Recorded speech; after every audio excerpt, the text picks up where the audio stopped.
The Vorthan Dominion had ruled the galaxy for 3,000 years. They were cruel and powerful, and every species they met faced the same choice: kneel or die. Most chose to kneel.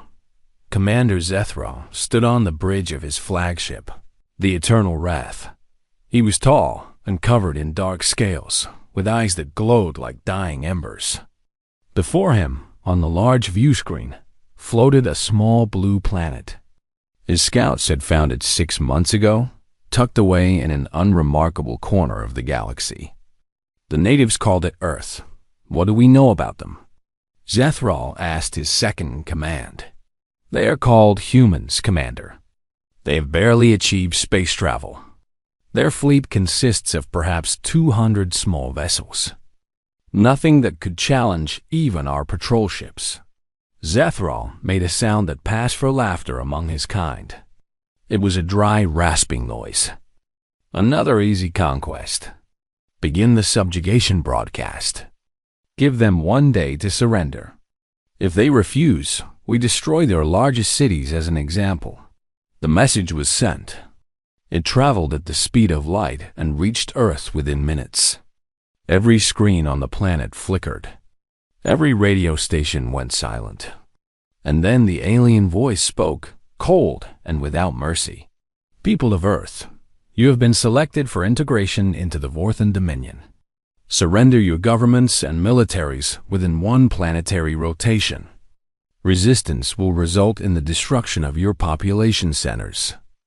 This is not a negotiation. This is your only warning. Panic spread across the world. People ran through the streets.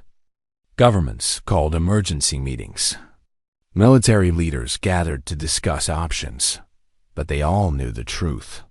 They had seen the alien fleet on their satellites. Over 500 warships, each one larger than anything humanity had ever built. There was no hope. Admiral Lisa Brennan sat in the Emergency Command Center beneath Washington, D.C. She was 53 years old, with gray streaking her dark hair and lines around her eyes from years of service. She had fought in 3 wars and had never known defeat. But this was different. This was not a war they could win. Our weapons can barely scratch their shields, General Marcus Cole said, his voice heavy. We have nothing that can hurt them. Then we fight anyway, Lisa replied. We make them pay for every inch. And then what? They kill us all? They enslave whoever survives? Lisa had no answer. She stared at the screens showing the alien fleet and felt something she rarely felt: despair. But deep beneath the ice of Antarctica, something ancient was waking up. Sensors that had been silent for 50,000 years suddenly came alive. Systems that had waited patiently through the rise and fall of human civilizations began to power up. Lights flickered in chambers that had never seen human eyes. Private Danny Ortiz was on patrol in northern Alaska. He was 22 years old, from a small town in Texas, and he had joined the army because he wanted to see the world. He never expected to see what happened next. The ground began to shake. Danny grabbed a tree to steady himself, his heart pounding. Then, 300 meters away, the earth split open. Ice and rock flew into the air. And from the crack in the ground, something rose. It was a ship. But it was unlike any ship Danny had ever seen. It was black as midnight, with sharp angles and surfaces that seemed to absorb light. It was huge, at least 2 kilometers long, and it moved without any visible engines. It simply floated upward, silent and terrifying. Danny fell to his knees. His radio crackled with panicked voices. Similar reports were coming in from all over the world. The Australian outback, the Sahara Desert, the Pacific Ocean, the mountains of Tibet. 12 ships in total, rising from hiding places where they had waited for thousands of years. And then the voice came. It did not come through the radio or any speaker. It came directly into Danny's mind, into every mind on Earth. It was a woman's voice, calm and ancient and filled with power. Children of Earth, do not be afraid. We are the architects. Long ago, before your civilizations rose, we placed these vessels here in trust. We seeded your world with potential and waited for this moment. The galaxy has forgotten what humans truly are. It is time to remind them. Lisa Brennan heard the voice in the command center. She saw the screen showing the 12 massive ships now hovering above the planet. Her hands were shaking, but not from fear. Something was happening inside her. Something was waking up. Admiral? General Cole said. What do we do? Before Lisa could answer, new information flooded the screens. The ships were broadcasting technical data, weapon systems, shield frequencies, engine designs, technology that was centuries ahead of anything humanity possessed. They're giving us the keys, Lisa whispered. They're giving us a chance. In orbit, Commander Zethral watched his sensors with growing confusion. The power readings from the planet had changed dramatically. Where there had been nothing remarkable, there were now 12 massive energy signatures. What is this? He demanded. Where did those ships come from? Unknown, Commander. They were not there before. They simply appeared. Appeared? Ships do not simply appear. But they had. And they were moving now, rising from the planet's surface with smooth, terrible grace. They were heading toward the Vorthan fleet. Zethral felt something cold in his chest. He had conquered 47 worlds. He had never felt fear. But looking at those black ships, at their impossible technology, he felt the first stirring of doubt. All vessels, battle formation, he commanded. Prepare to engage. The human ships came on, silent and swift. The lead vessel, the one that had risen from Antarctica, fired a single shot. It was a beam of pure white light, beautiful and deadly. It lasted less than a second. When it faded, 17 Vorthan warships were gone. Not destroyed, gone. There was no debris, no wreckage. They had simply ceased to exist. The voice spoke again, this time on all frequencies, in every language. This system is under human protection. Leave now or share the fate of your vessels. This is your only warning. For a long moment, nothing moved. Zethral stared at the space where his ships had been. His scales had gone pale. His officers looked at him, waiting for orders. Retreat, he said, the word tasting like poison. All ships retreat. For the first time in 3,000 years, the Vorthan Dominion fled from a battle they had started. And across the galaxy, in slave pens and conquered worlds, whispers began to spread. Something had changed. Something had awakened Dot, and the Tyrants, for the first time anyone could remember, were afraid. The ship called itself the Awakening. It hung in orbit above Earth, like a dark guardian, and Admiral Lisa Brennan stood in its command center, trying to understand what she was seeing. The walls were covered with symbols that glowed softly. The floor was smooth and warm beneath her boots. There were no visible controls, no buttons or screens like on human ships. But somehow, she knew how everything worked. When she thought about wanting to see the ship's systems, the information simply appeared in her mind.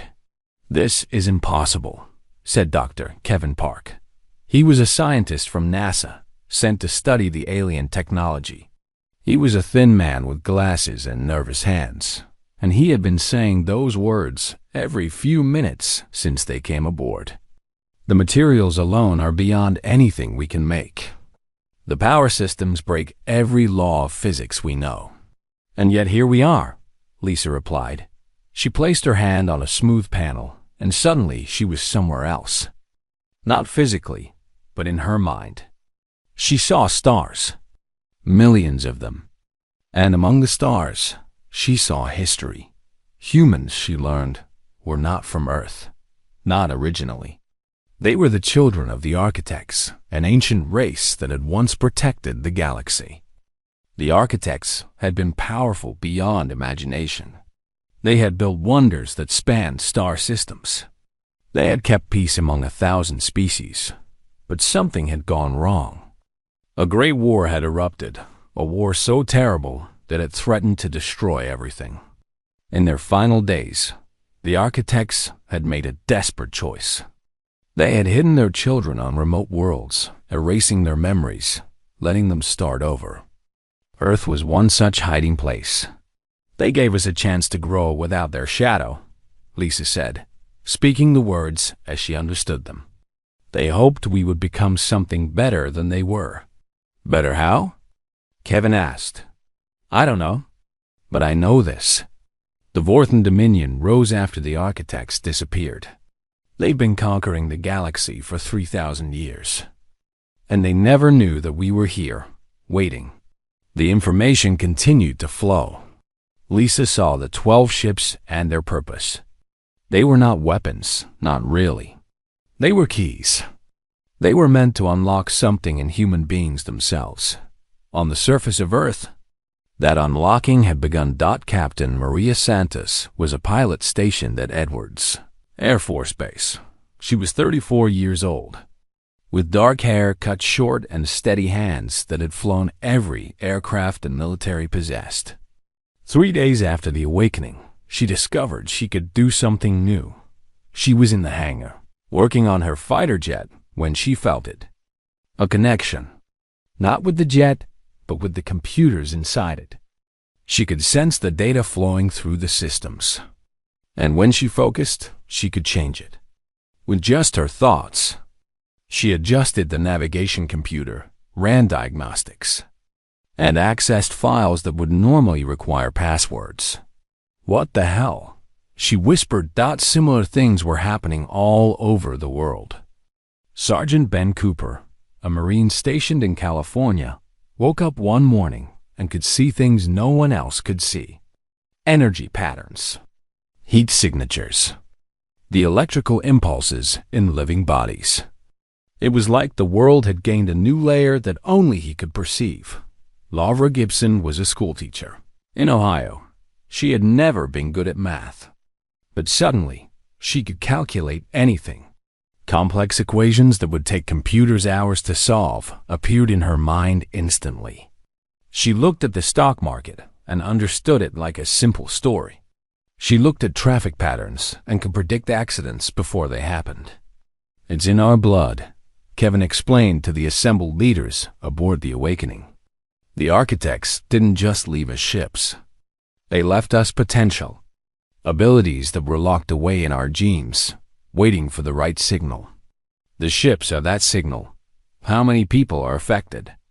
Lisa asked. We don't have exact numbers, but it seems to be spreading. Maybe 10% of the population so far. It's different for everyone. Some can interface with machines. Some have enhanced perception. Some have incredible calculation abilities. A few seem to be developing even stranger talents. Not everyone was happy about the changes. Some people were overwhelmed by their new abilities. A man in Germany could suddenly hear the thoughts of everyone around him, and the noise drove him mad. A teenager in Brazil developed the ability to move objects with her mind but couldn't control it, accidentally destroying her home. And there were those who feared what humanity was becoming. Protests erupted in major cities. Religious leaders called the awakening a curse from God. Governments struggled to maintain order as their populations transformed. But the greatest concern came from the stars. The Vorthan had retreated, but they had not given up. In the heart of their empire, the supreme tyrant Calver received the reports of his fleet's defeat. He was ancient, older than most star systems, kept alive by technology and dark science. His body was massive and serpentine, coiled upon a throne made from the bones of conquered kings. Tell me again, he said, his voice like grinding stone, how one primitive world defeated 500 of my ships. His advisors trembled before him. The weapons were unlike anything in our records. Supreme One, Some of our oldest files mention similar technology, but those records are corrupted, deliberately erased. By whom? No one had an answer. Calver's eyes burned with cold fire. Find out who these humans are, and prepare the annihilation fleet. If they cannot be conquered, they will be destroyed. Their world will be turned to ash, and their name will become a warning. Back on Earth, Lisa stood at the window of the awakening, looking down at her home planet. So much was changing so fast. Her people were becoming something new, something powerful. But power alone would not be enough. The Vorthen will come back, she said to Kevin, who stood beside her. With everything they have. I know, we're not ready. Kevin was quiet for a moment. Then he said, the architects left us these ships because they believed we could handle what was coming. They had faith in us. Maybe we need to have faith in ourselves. Lisa thought about that. She thought about Maria Santos, who could speak to machines. Ben Cooper, who could see the invisible. Lara Gibson, who could outthink computers. She thought about the millions of humans whose abilities were just beginning to emerge. We need allies, she said finally. The Vorthen have enslaved hundreds of species. Some of them must want to fight back. We need to find them. And if we can't, then we stand alone. And we make sure that the Tyrants remember our name for the rest of history. Kevin smiled, just a little. That sounds like a plan. It wasn't much of a plan, Lisa knew. But it was a start. Humanity had been given a gift, a terrible and wonderful gift. Now they had to figure out how to use it. The galaxy was watching. The Tyrants were coming. And Earth was no longer hiding. News traveled fast across the stars. Within weeks, every corner of the galaxy knew what had happened at Earth. The Vorthen, the unbeatable Tyrants who had crushed every rebellion for 3,000 years, had run away from a single world dot in the slave camps of the Dominion. Workers whispered the story to each other. On conquered planets, people spoke the name in secret. Earth, humans, the ones who made the Tyrants flee. The supreme tyrant Calver did not take this well. He sat in his throne room on the capital world of the Dominion, surrounded by his generals and advisors. Holographic displays showed the status of his empire. 10,000 star systems. Trillions of slaves. The largest military force the galaxy had ever seen. And yet, one small planet had humiliated him. The Annihilation Fleet is ready, Supreme One, said Admiral Lexer, his most trusted commander. 10,000 warships. Enough firepower to crack a planet in half. Nothing can stand against it. You said the same about the fleet we sent to Earth, Calver replied coldly. Lexer's scales went pale. This is different, Supreme One. We will not underestimate them again. We will overwhelm them with numbers. Even if their weapons are powerful, they cannot destroy 10,000 ships. Calver was not satisfied, but he had no better option. The Dominion's power rested on fear. If word spread that a primitive world could defeat them and survive, rebellions would erupt everywhere. He had to crush Earth completely. Go, he commanded, and bring me their planet as a trophy. On Earth, Admiral Lisa Brennan knew the hammer was coming. The Architect ships had sensors that reached across vast distances, and they had detected the fleet gathering at the heart of the Dominion. 10,000 ships, she said to the assembled War Council. They'll be here in 2 months. The room was silent. Even with the 12 Architect vessels, even with humanity's awakening abilities, 10,000 warships seemed impossible to defeat. But Lisa had not been idle. For the past 2 months, she had been sending messages across the galaxy. Not through normal channels, which the Vorthen controlled, but through the Architect network, hidden pathways that connected ancient ruins scattered among the stars. And the messages had found their targets. The Talori were the first to respond. They were a tall, graceful species with silver skin and 4 arms. The Vorthen had conquered their home world 2,000 years ago and had used them as servants ever since. But the Talori remembered freedom. And when they heard about Earth, hope stirred in their hearts. Their leader was a woman named Velisa. She was old by Talori standards, with white hair and scars on her face from decades of resistance. She spoke to Lisa through a secure connection. "We have heard the stories," Velisa said. "We did not believe them at first. The Vorthen have ruled so long that freedom seems like a dream. But if you truly have architect technology, if you truly defeated them—" "We did," Lisa said. "And we're going to do it again. But we need help. What can we offer? We have no fleet, no weapons. We are slaves. You have numbers. You have knowledge of the Dominion from the inside. And you have something else." Lisa paused. "You have anger. 3,000 years of anger." Velisa was quiet for a long moment. Then she smiled, a fierce expression that transformed her face.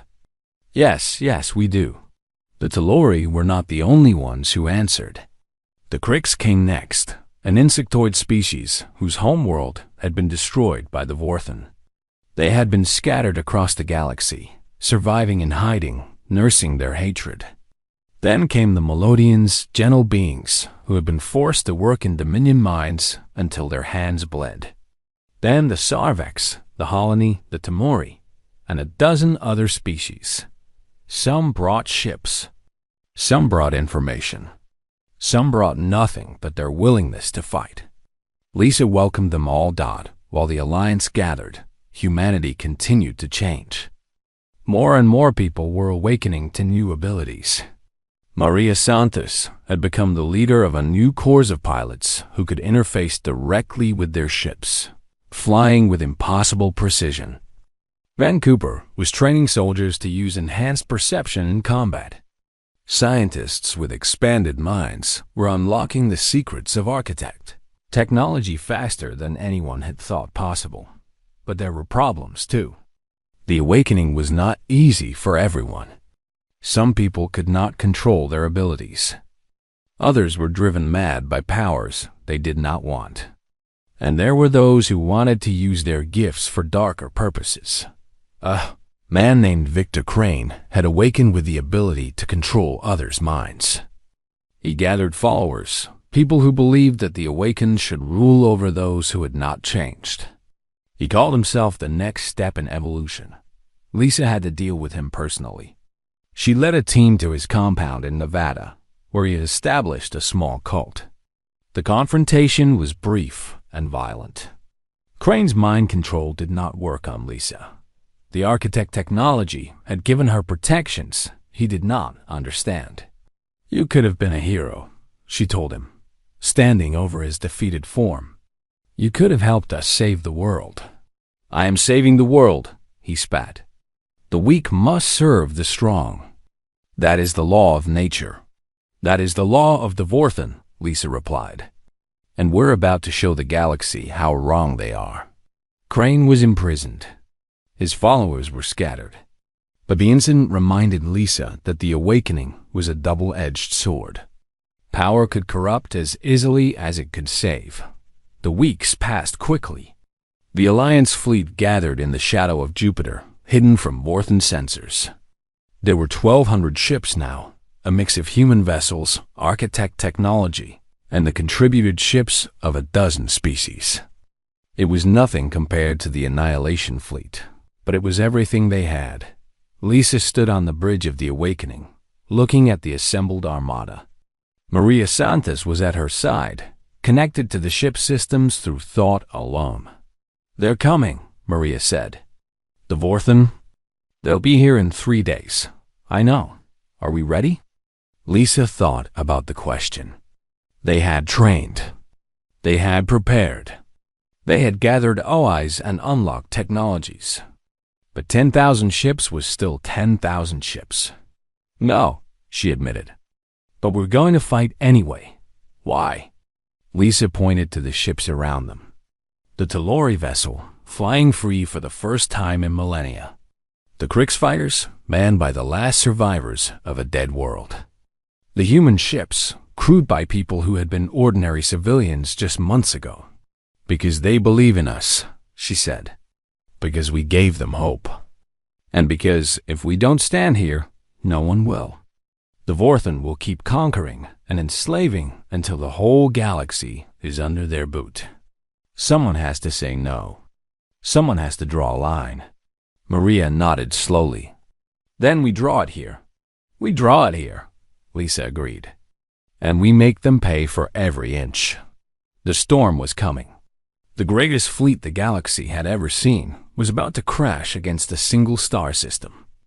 And the fate of every species that had ever dreamed of freedom would be decided in the flames. The Annihilation Fleet arrived at the edge of the Sol system like a dark cloud covering the stars. 10,000 warships, their hulls bristling with weapons, their holds filled with soldiers ready to conquer. At the head of the fleet flew the Eternal Dominion, the personal dreadnought of Calvor himself. The Supreme Tyrant had come to see the destruction of Earth with his own eyes. "Scan the system," he commanded. "Show me their pathetic defenses." His sensors lit up with data, and for the first time, Calvor felt a moment of surprise. The humans were not alone. Over 1,000 ships were arrayed in front of the small blue planet, and many of them were not human at all. "Those are Talori vessels," his sensor officer reported, his voice confused. "And Crix, and Melodian. Species we conquered centuries ago. How can they have warships?" "It seems the humans have been busy," Calvor said.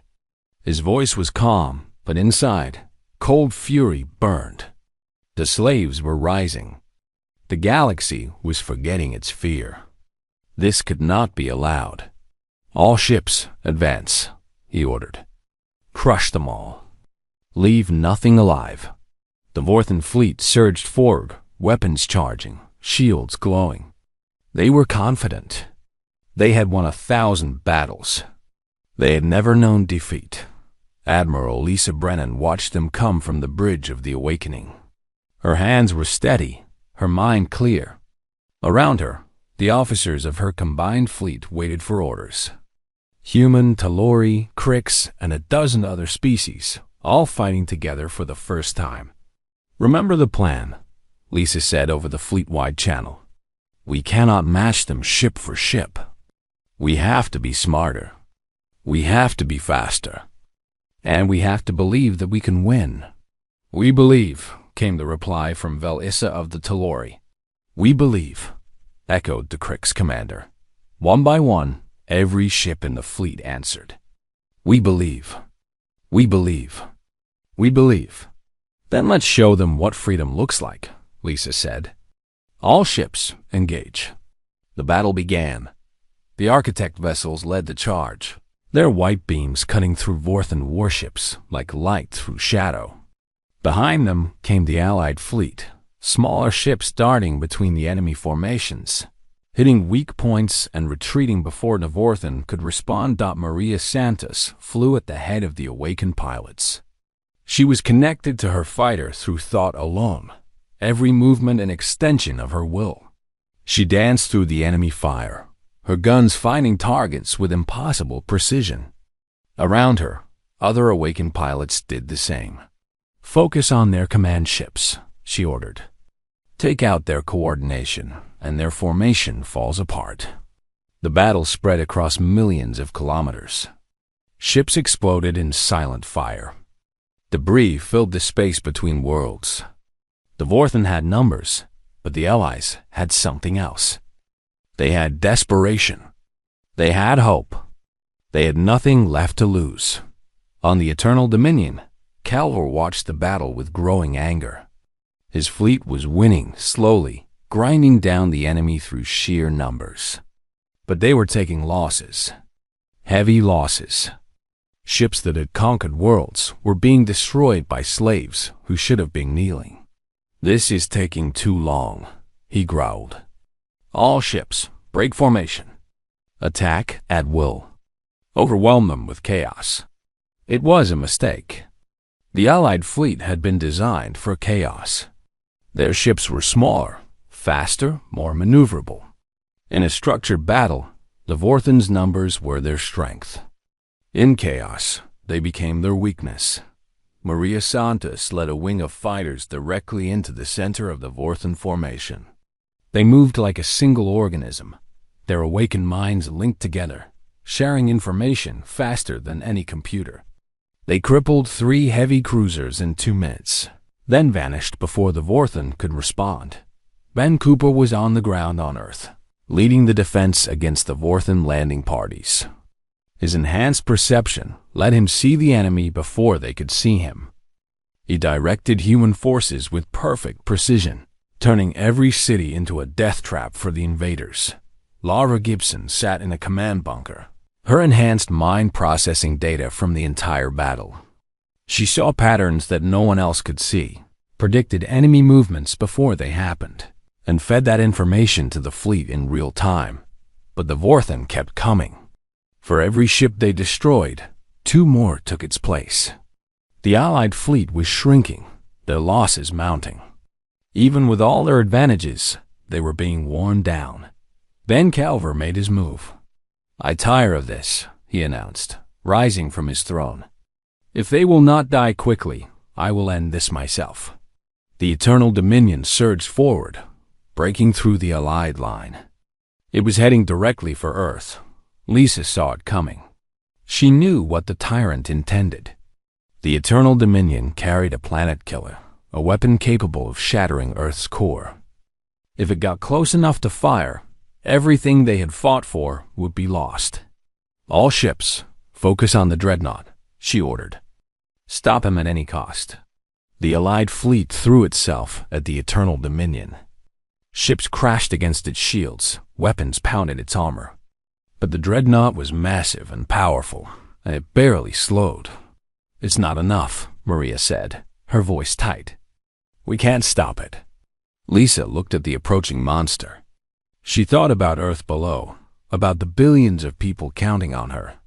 She thought about the Alliance, about the slaves who had risked everything for a chance at freedom. "Then I'll stop it myself," she said. The Awakening moved forward, leaving the fleet behind. Lisa pushed the ancient ship to its limits, feeling its systems respond to her thoughts like they were part of her own body. In that moment, she understood what the architects had meant. The ships were not just weapons. They were partners. They were alive in their own way. "You think you can challenge me?" Calver's voice came over the communications channel. "I have crushed worlds. I have ruled for millennia. What are you but a primitive insect?" "I'm the future," Lisa replied. "And you're the past." The 2 ships collided in a storm of fire and light. The Awakening was smaller, but its technology was older, more refined, more powerful. Calver had ruled through fear and strength, but he had never faced anything like this. For 17 minutes, they fought. The Awakening danced around the Dreadnought, striking at weak points, dodging return fire. Lisa felt every hit, every near miss, as if they were happening to her own body. She pushed harder, fought smarter, refused to give up Dot, and finally, the Eternal Dominion's shields failed. Lisa fired everything she had. The Awakening's main weapon, a beam of concentrated energy that the architects had designed to end wars, struck the Dreadnought's reactor. The explosion was visible from Earth. When the light faded, the Eternal Dominion was gone. Calver the Undying had finally met something he could not survive. The Vorthon fleet stopped moving. Their supreme tyrant was dead. Their greatest ship was destroyed. For a long moment, nothing happened. Then, one by one, the Vorthon ships began to retreat. They had come to conquer. They had come to destroy. But they had not expected to lose their god. The Allied fleet let them go. They were too exhausted to pursue, too few to continue fighting. But it did not matter. The battle was over. Lisa slumped in her command chair, every muscle aching, her mind foggy with exhaustion.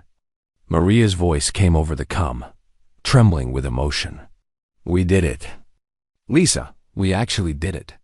Lisa looked out at the stars, at the debris of the battle, at the retreating enemy. She thought about all the lives lost, all the sacrifices made. But she also thought about the slaves who would wake up tomorrow without masters. The children who would grow up without fear. Not just us, she said quietly. All of us. Everyone who fought. Everyone who believed. The galaxy had changed today. The tyrants had fallen. And humanity, awakened at last, had taken its place among the stars. The fall of the Vorthan Dominion happened faster than anyone expected. Without Kelver, Izai, and Will holding them together, the Empire crumbled from within. Generals turned against each other.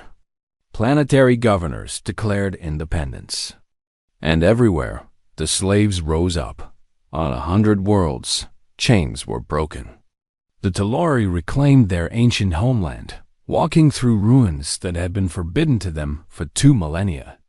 The Krix found a new planet to call home, a world where they could rebuild their shattered civilization.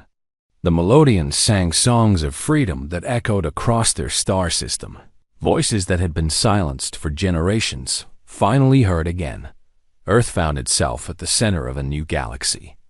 Ships came from across the stars, carrying diplomats and refugees, traders and pilgrims. Everyone wanted to see the world that had toppled the tyrants.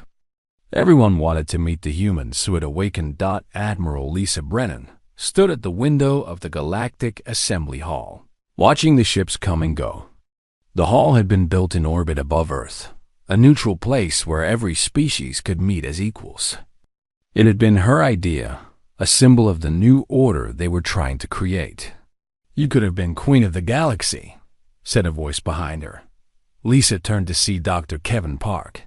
He was older now, his hair more gray than black, but his eyes were still curious, still searching for answers. "I don't want to be queen," Lisa said. "No one should have that much power." That was the Vorthan's mistake. They thought ruling others made them strong. But real strength comes from working together. Not everyone agrees with you. That was true. In the years since the war, there have been conflicts. Some humans wanted to use their new powers to dominate the galaxy, to become the new tyrants. Some alien species feared humanity, worried that the awakened would be worse than the Vorthan had been. Building trust was slow and difficult, but progress was being made. The Galactic Assembly had representatives from over 300 species now. Trade routes were opening. Cultural exchanges were happening. For the first time in thousands of years, the galaxy was at peace. Maria Santos had become an explorer. She led expeditions to the far reaches of space, using her awakened abilities to fly ships into places no one had ever been. She had discovered a dozen new worlds, contacted 100 species that had been isolated for millennia, and had become a symbol of the new age of discovery. Ben Cooper had chosen a different path. He was a teacher now, training young awakened humans to use their abilities responsibly. He ran a school on Mars, where students learn not just to use their powers, but to understand them. "The abilities are not what make us special," he told his students. "Every species has something that makes them unique. What matters is what we choose to do with our gifts. Do we use them to help others? Or do we use them for ourselves?"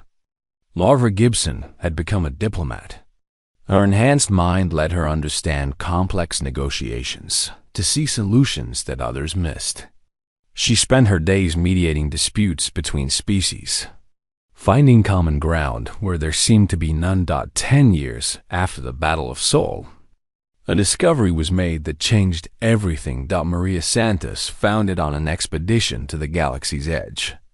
An architect outpost, perfectly preserved, hidden in a system that appeared on no charts. Inside, she found records, histories, and a message. She brought it back to Earth, to the Galactic Assembly Hall, where Lisa and Kevin and the other leaders gathered to hear it. The message was in the architect language, but the awakened could understand it. It was a recording made by the last architect, 50,000 years ago. To our children, the voice said. It was tired, sad, but filled with hope. If you are hearing this, then you have survived. You have faced a great test and proven yourselves worthy. The recording continued, telling the story of the architects' fall. They had been powerful, too powerful. They had grown arrogant, believing that their way was the only way. When disagreements arose, they had tried to force unity through strength. The war that followed had destroyed them. We did not hide you to protect you from enemies, the voice said. We hid you from ourselves. We hoped that you would grow without our shadow, that you would learn from our mistakes, that when the time came, you would choose differently. Lisa listened with tears in her eyes. She thought about the war they had fought, the alliances they had built, the galaxy they were trying to create. Had they chosen differently? Were they better than the architects had been? The greatest power is not in weapons or technology, the message concluded. It is in connection, in trust, in the willingness to see others as partners, not subjects. This is what we failed to understand. This is what we hope you will discover. May you choose better than we did. The recording ended. The room was silent. Well, Kevin said finally, I think we've been doing okay. A few people laughed. It broke the tension. Let them breathe. We have a long way to go, Lisa said. There's still conflict. Still distrust. Still old wounds that haven't healed. But we're trying, Maria said. That counts for something. Lisa nodded. She looked around the room at the gathered leaders. Humans and Talori, Cricks and Melodians, representatives of species that had been enemies a generation ago. They were all here, all working together, all trying to build something new. The architects were afraid that we would repeat their mistakes, she said. Maybe we will. Maybe we'll mess everything up and destroy ourselves just like they did. But we have something they didn't have. We have their warning. We know what went wrong. And we have a choice. She turned to look out the window at the stars, at the galaxy that was finally, tentatively, at peace. They asked if we would choose better. I think the answer is that we're choosing. Every day. Every decision. It's not about being perfect. It's about trying. It's about getting up when we fall and trying again. Somewhere out there on 100 worlds, beings were living free who had been born in chains. Children were growing up without fear. Cultures that had been suppressed were flourishing again. The galaxy had feared the Vorthan for 3,000 years. The Tyrants had believed that power came from domination, that strength meant crushing everyone beneath you. They had never understood what true strength looked like. It looked like a hand extended in friendship, like a voice speaking for those who could not speak for themselves, like a choice made again and again, to help rather than harm. Humanity had awakened, not just to new abilities, but to new possibilities. And the galaxy, finally free, was awakening with them. The dawn had come. And it was just the beginning.